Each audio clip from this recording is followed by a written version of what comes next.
de la Ciudad de México, el doctor Miguel Ángel Mancera, recordó que los policías capitalinos vigilan las construcciones afectadas por el sismo del martes 19 de septiembre, esto para proteger las posesiones de quienes tuvieron que desalojar sus hogares. Aquí la información al respecto.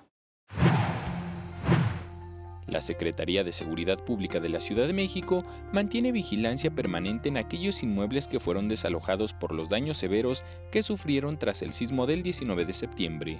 Elementos de la Policía Capitalina tienen el propósito de salvaguardar las pertenencias de los habitantes de estos inmuebles catalogados en categoría roja. Así lo recordó el jefe de gobierno Miguel Ángel Mancera durante el corte informativo de este jueves. La vigilancia que tiene la Secretaría de Seguridad Pública es en inmuebles catalogados o como rojos o con petición expresa de la ciudadanía.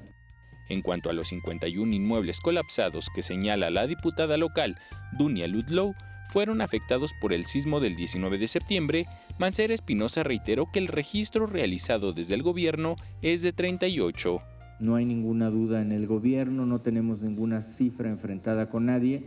Puede ser que en alguna línea no se tenga la información correcta. Claro que si quieres sumar inmuebles, puedes sumar muchos inmuebles, pero los que tenemos con derrumbe son los 38 inmuebles. Aclaró que aquellos edificios que colapsaron parcialmente también han sido contabilizados y se encuentran en la categoría de rojos, pero los 38 a los que hace referencia son los que colapsaron al momento con el sismo del 19 de septiembre. El jefe de gobierno añadió que insistirá en agendar una reunión a la brevedad con el secretario de Hacienda José Antonio Meade para delinear los apoyos del Fondo de Desastres Naturales Federal para la Ciudad de México en estas siguientes etapas de recuperación en la capital. Enrique Muñiz, 21 Noticias.